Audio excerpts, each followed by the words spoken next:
We have so much to get into in this video tonight, guys. How the heck are you? I am Fastidious. As you can see behind me, we have a lot of new promo codes. There are 6, that is correct, 6 new creator promo codes that are live in the game right now.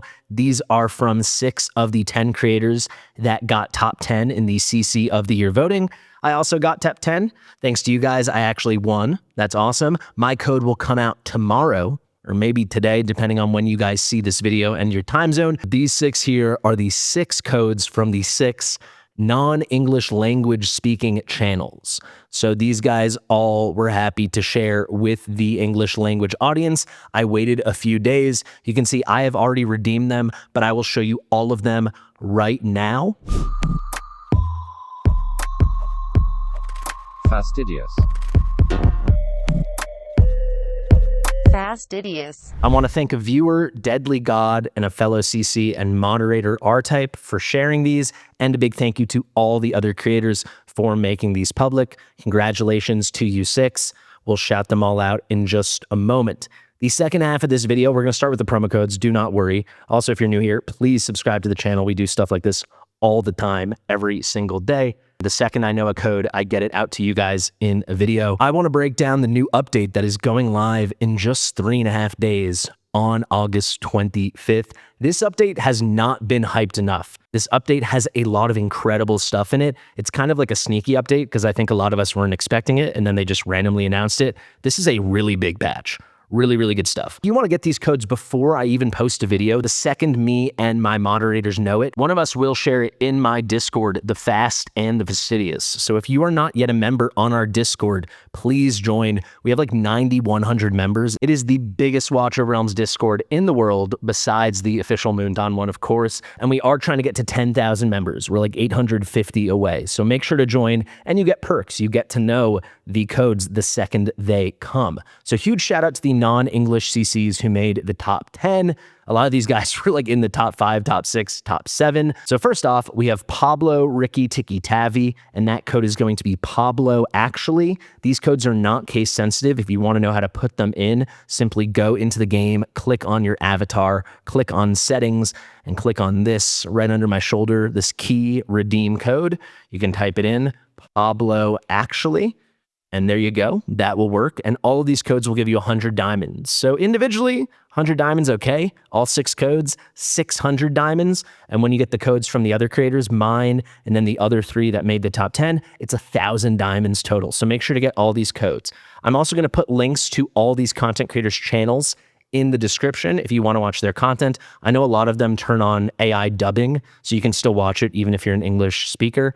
I actually watch Evil Planet's videos sometimes using exactly that feature. Really cool stuff. We'll get to him in a second. Next up, we have Whitebream0108. And another reason to join the Discord, you can just copy and paste this. You don't have to go back and forth to your inbox. You can do them all at once and then claim all the rewards at once. So that's going to be Whitebream. Whitebream actually DM'd me his code directly as well. So thank you, Whitebream. Next up, we have Svarog God, one of the oldest creators in the game. He's been around, I think, as long as I have, if not longer.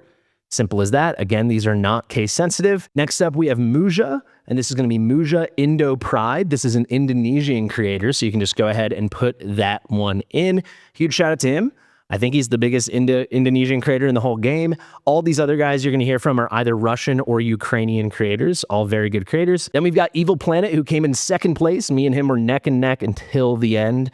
We fortunately pulled away on that last night to get first place, but he was an incredible partner to fight against, and it's going to be E-Planet Debut.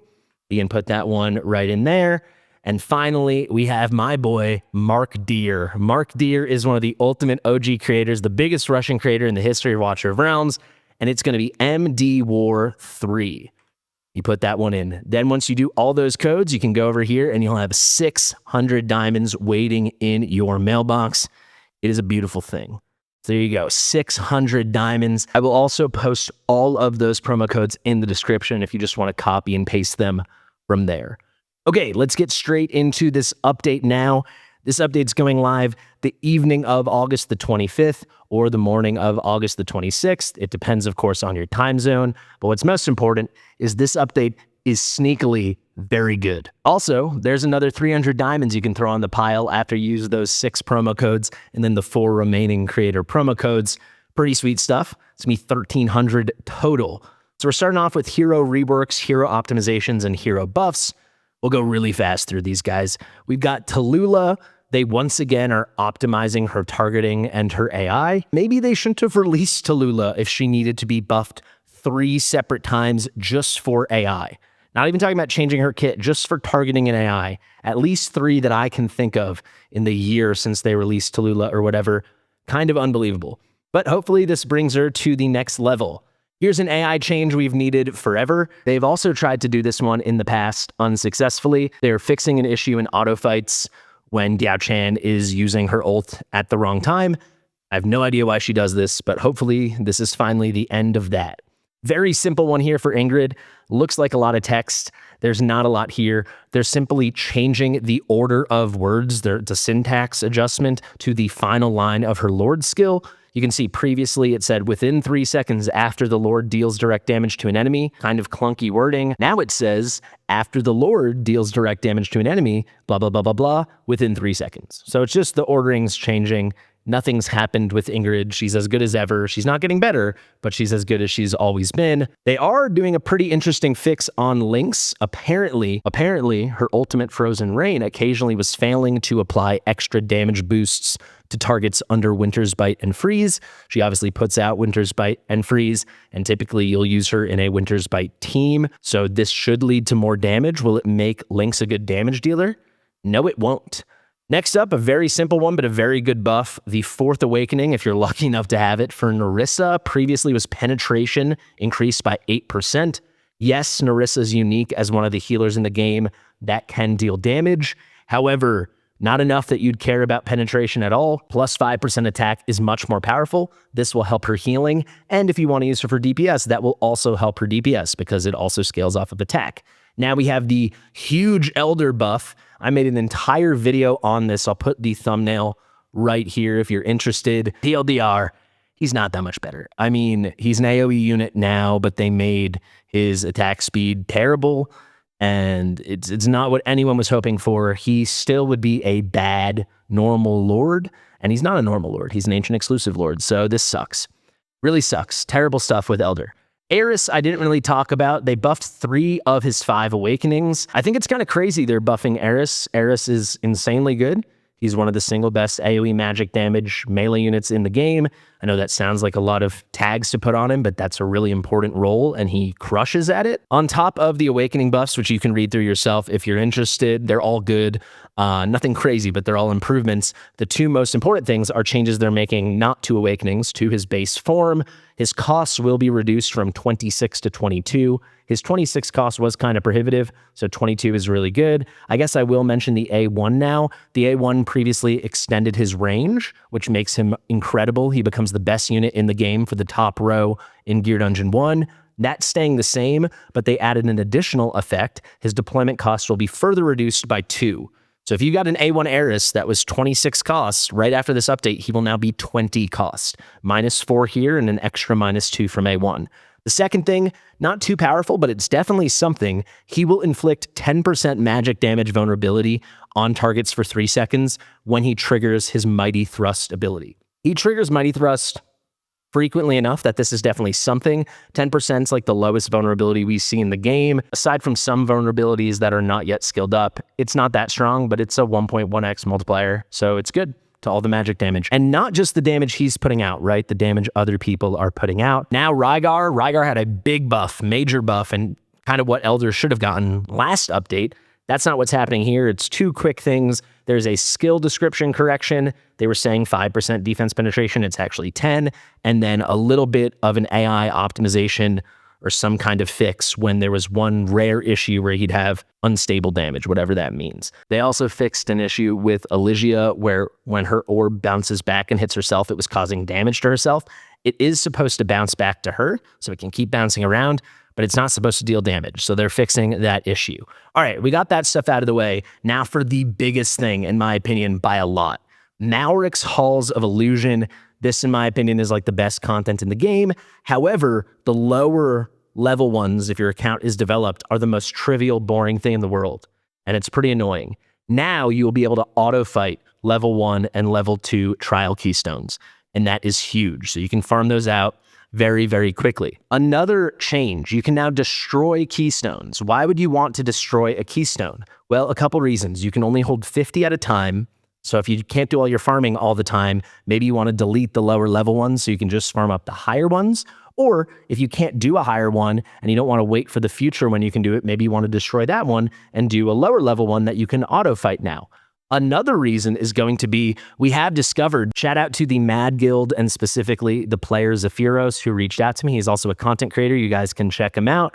They discovered, because mad players are crazy, that there is a cap of 200 Malrik instances you can do a month. So no normal player would hit 200, but those guys obviously grind hard. So if you're a player like that and you're very high level, you don't want to waste one of your 200 runs that month on a low level keystone. So now they can destroy those, farm like those crazy top players do, and really just do like level 3, level 4, level 5. Like the really crazy good stuff. Next up, they've added a consumable resource called energy with these trial keystones. When you enter a trial, you're going to consume 1 point of keystone energy, right? This is not stamina, so don't worry. It's not like all of a sudden they're nerfing it and they're going to charge you stamina to enter. You're just going to have a certain energy a month, and you're going to be able to use it on the keystones. You'll see here a very powerful thing. When the battle concludes, if the trial keystone's energy is greater than 0, you can choose to abandon the rewards, leave the trial altogether, or retain the trial keystone and attempt the trial again. So you can restart battles now, or you can bail out, whatever you wanted to do. Previously, if you failed or bailed out without force quitting out of the game, you lost the keystone, and that sucked. They have addressed this. This was the worst part of Malrik, and now it is better. Now they've optimized the chest settlement animation when clearing. I don't know what that means. Maybe it's faster. Hopefully it means they optimize the rewards we will get, but of course that's not going to be true. Let's go to the next. They've added recommended hero displays for some tags in the stage preview. Fine. Increase the sources of keystones. This is pretty important. I don't know why they're burying this at number 6, but we have more ways to get keystones now. They can drop from AMR, artifact material raids. They can drop from the gear dungeons. We're going to talk more about gear dungeons later. And you can buy them in the dungeon shop. So all of these are big improvements. I love that. We want more ways to get them, especially for lower level accounts that have trouble farming them up because they're not at the highest stages of the gear raids. They've also changed the acquisition method for some of the trial keystones to obtaining trial keystone chests. This is key because you can save those chests and open them when you need keystones. So now the keystones won't directly go to your inventory, where remember, you can only have 50 at a time.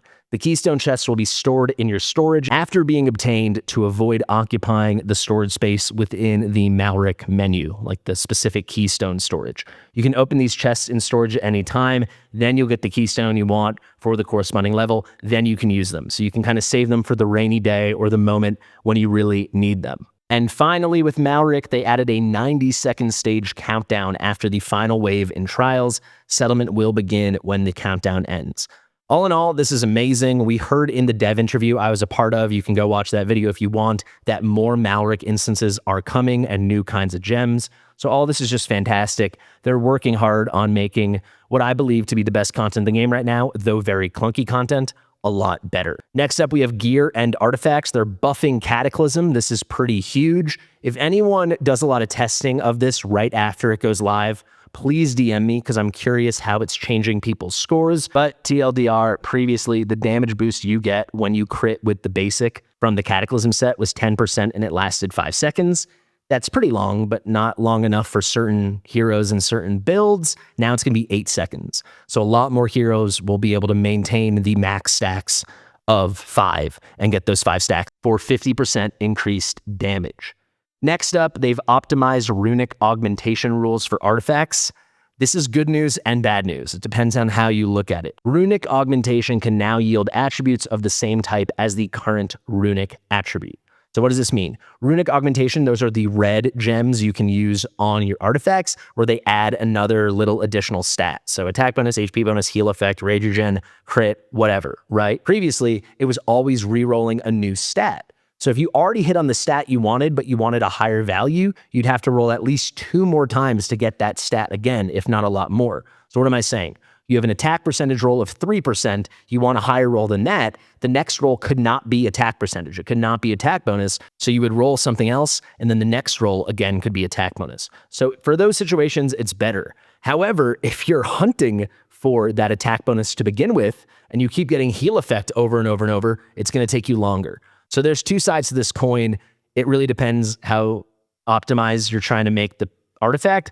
It's I don't know, it's not the perfect fix. I wish it was, if it rerolls the same attribute, it's guaranteed to be higher, but of course, they wouldn't do that. Finally, they've optimized the activation logic of Invigoration and Wings of Grace when it comes to Anora. This is regarding Sanctity units. They say such as Anora. She's currently the only Sanctity unit in the game. These are units who cannot be debuffed nor buffed in almost any situation. So it was really annoying when you have a hero that's one of your allies that's wearing Invigoration or Wings of Grace, and they try to put the attack bonus buff on Anora, because it doesn't work. So now they're making it so she cannot be targeted, and future Sanctity units cannot be targeted. They're always going to prioritize non-Sanctity units. I will say, if she's the only one in range, they're still going to try to put it on her, right? So be wary of that. But if you're placing properly, you'll never come to that issue. We've got Guild War now. You know that's not my thing. I'm going to go incredibly fast, all right? So the Guild War sandbox, they're improving upon it. They've added a prioritize Guild War team option. When you enable this, other people can prioritize using that defense to face off with during battles. Then they've optimized the battle experience, something with a face-off list. You guys can get deeper into that. They've optimized the experience again with guild members. So specifically, you can directly select a guild member from the placement page, go right into a battle. It should hopefully be a smoother experience. Number 4 is by a mile the most relevant thing. So I'm going to finish off with that and actually talk about it for more than 2 seconds. But number 5, they've optimized the battle recording playback rules. So when you go back and you watch the stuff, battle recordings from previous versions will no longer be played. Cool. Number 4. Again, why are they hiding this at number 4? This is everything if it's done correctly. They've optimized the Guild War matchmaking algorithm and adjusted the activity weight for each round. So what does this mean? Guilds were tanking against certain opponents so they get an easier matchup to win against the next one. It was this big dance. Essentially, you were trying to line it up that you were close enough to where you want to be, but you were getting an easy opponent for your last matchup at the very end of a season. And it was very stupid. You could go from 42nd place to 150th place on that last battle, or you could jump from 90th place to 20-something. Like, it was ridiculous. So they're optimizing this. Hopefully the matchmaking is much improved, and each individual win throughout a season means more, where right now it kind of just feels like you're treading water and trying to line up that perfect last matchup. Now, some really nice changes to Titanic Ruins. They've added an auto fight gear record system for APOC 1 and APOC 2. So once you do that battle, the next time you do it, if you go into auto fight, it will remember all those heroes you used when you ulted, and most importantly, what gear they were wearing and what artifacts they were wearing. So you don't have to move your gear around for that anymore. Amazing quality of life. They have also added a play test. In my opinion, they've always had this. People complain about this, but it's always been there, right? You can use one of your Titanic Ruin keys to go into the battle, and you can just choose to not save the result at the end. So in my opinion, that basically was a play test, but I guess people could accidentally save it. So now you can't. They have a full play test. Very cool. They've also optimized some performance aspects that is too vague for me to get into. And finally, they've optimized the reward redistribution mechanism for both Guild Boss 2 and Guild Boss 1, the Titanic Ruins and the Drake's Chasm, respectively. Essentially now, if you have unclaimed rewards and you leave your guild or the guild disbands, it can still be sent to your email, to your inbox. So that's pretty good. Now, the final section is called Others. Sorry, this is a big update, guys, but this is probably like the third best thing in the whole update. There's some really good stuff in here, and they did lead with the best part. And what is that? The gear dungeons will no longer consume stamina. So if you didn't know, to enter a gear dungeon, you needed a gear dungeon key or a master key, and you needed 20 stamina. So if you're using your 100 Gear Dungeon 1 keys a month and your 100 Gear Dungeon 2 keys a month, no master keys, that's already 200 Gear Dungeon keys with a cost of 20 stamina per run. 200 times 20 is 4,000. So we are now not having to spend an additional 4,000 stamina a month. Essentially, we're getting 4,000 stamina a month back. This goes a long way, especially for younger accounts. This is very, very good news. If you've already participated in this current round of Gear Dungeons, you will have your stamina reimbursed as well. So don't feel like you're getting screwed. We're getting more United Front. It will now offer new stages where commanders can work together, challenge bosses while defending against massive enemy assaults. Very good. I think a lot of people enjoyed United Front. I think that was a win. We're getting more content. We love it. A couple more huge ones coming, guys. We've got Withstand the Tide, aka Tide. It's getting additional levels. Currently, it stops at 160. Now it is going up to 240 additional stages of Tide. How difficult will Tide 200 be? I'm guessing unbelievably difficult. The BP you will need will be mind-blowing. So get your A5 Uridans ready, I suppose. To accommodate this, though, so we can all do it over time, they've increased the levels of peak talents up to 50. So right now they all go up to 30, another 20 levels for every single peak talent. This is going to go a long way. Over time, we'll all get closer and closer and closer to that 200. And then the key rewards, there'll be new rewards for every wave, but the key rewards will be 2 new Init Soul Stones. Right now, without using your unpolished Soul Stones or polished Soul Stones, which you should never use on Init, you can only get them to A1. You get the base copy from the Odyssey, and for getting 80k in Titanic Ruins Apocalypse 2, you could get 1 Soul Stone. So the max in it was an A1 in it. We can now get 2 more, so you can get an A3 in it. How will we ever get A5 in it? I do not know. More new content, more good stuff. They have added 6 new trials for the Nightmare faction to faction trials. That's crazy. You know, with Watchguard and Esoteric Order, those are the faction trial factions we currently have new stages for. We got 3 additional stages for each, so it went from 12 to 15. Nightmare is now going from stage 12 all the way to stage 18. Do I wish they were just bringing Nightmare to 15 and then like another faction was going to 15? Yes, but is this still good new content? Absolutely. Next up, we have additional diamond rewards. When you unlock a hero skin, I didn't even know this, you also unlock a skin story. If you click on that story and read it, you'll now get 50 diamonds. I don't know what these skin stories are. When I read this, I was like, what's Idril's skin story? Like how she ended up at the club, like unbelievable. But let's continue. They've increased the redemption limit of auto fight chances in the Awakening shop. They've also added the ability to purchase gear recasting hammers and mystery demon chests. That's really good. I hope you can get these with purple coins, not just the gold coins. So specifically your epic Awakening tokens, we shall see. But this can't be a bad thing. It can only be a good thing. How good, we'll find out on the 25th or the 26th. Next up, they've increased the purchase limit for hero storage. You used to be able to get 300 additional slots. Now you can get 500 additional. So if you need more space, there you go. It's going to cost some diamonds, but to some of you, it will be worth it. To me, I will never do that. They've also added a bunch of achievements. These are a mix of achievements and medals. I'll let you read through them. Some of you guys will get these instantly unlocked. Some of you will have to work towards them. The one thing I wanted to point out was this one, Relentless Lucky One. This is a hidden achievement with a special reward. If you did not know, there are a lot of secret hidden achievements in this game, and you can find absolutely all of them, except maybe the last couple new ones. If they're not there yet, I'll add them, but I think they're all there. How do you find them? You go to fastidious.gg/secrets. And that will show you all the secret achievements. If we're missing any, let us know and we'll add them. I think they're all there. You can't find this any other way. You have to put it directly into the web browser because we like it being a little secret, you know? All right, let's continue. Number 9, they've optimized the product refresh rules for the dungeon shop. It now permanently will sell the mystery demon chests. Previously, some players were getting advanced refining crystals. Some players were getting demon chests. Now everyone will get the demon chests, and hopefully also the refining crystals. We'll see. Friendly Face-Off now supports autofight. Friendly Face-Off can now save autofight data to the same arena mode. That's very useful. This one's really big, number 12. When players use autofight but then interrupt the battle to tweak things, if you save that, it will save the autofight gear, not whatever the gear and artifacts your heroes were actually wearing at that moment outside of the battle. So very nice. You can actually go in and tinker without making sure everyone was geared separately first. Really nice. When you purchase stamina with diamonds, the single purchase count has been adjusted from 30 to 10. Very, very awful, very player unfriendly, very gross. Don't like it. They just making us farm less. They think people are beating the game too fast or something. I don't know. They've adjusted the round win-loss display in Honor's Gauntlet. A little adjustment there just visually. During auto fights, number 15, they've added the option to automatically sell gear below Mythic and non-recommended gear. Below Mythic becomes a non-issue very early on in your gameplay experience if you play Watch of Realms for a while.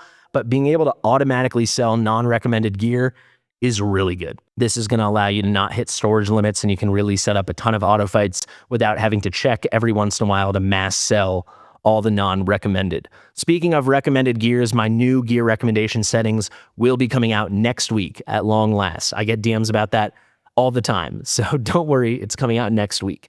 Number 16, they've optimized the attack range change display in the Awakening of Heroes interface. So when a hero is awakened now, you can see the attack range change. A good example of this would be A1 Diao Chan. You just kind of have to do it and then figure it out in battle. And now it's actually going to show you that it becomes that big Aelin range. Another example would be Draylin when she ults, once she's A1. We go to number 17, another Sanctity interaction with Anora. This is specifically with not receiving proper healing from Tallulah. They've fixed this now, and also not getting the magic incense effects from Dasami. They've adjusted that. Then we've got 3 more. Fixed an issue with the Silver Envoy Moradin, where he would still display default skin effects when gaining energy upon the first deployment. So now it's going to effectively show, I forget what his special mechanism is, but the 5 green things he stacks, it will show it right away, especially if you have that bond skill. Number 19, they fixed an issue with Theowen's Saber, where visual effects were abnormally persisting. I actually reported this, so I'm going to let the devs know. They never confirmed that they confirmed my report. So we have a system for that. I'm going to let them know. And number 20, they fixed the text display for errors in some hero tags. What a big update. There's so many little kernels. There's a lot of fluff, but there's like 6 major things. And I think this has somehow been an underrated update. So there you go, guys. I've been fastidious. I have one more video to get you guys later tonight. So I'm going to get to that right now. Thank you so much for watching. Make sure to join the Discord. If you're not yet subscribed, do that. Thank you to Mitchell for editing this video. Share with your mother, and I'll see you guys real soon. Bye.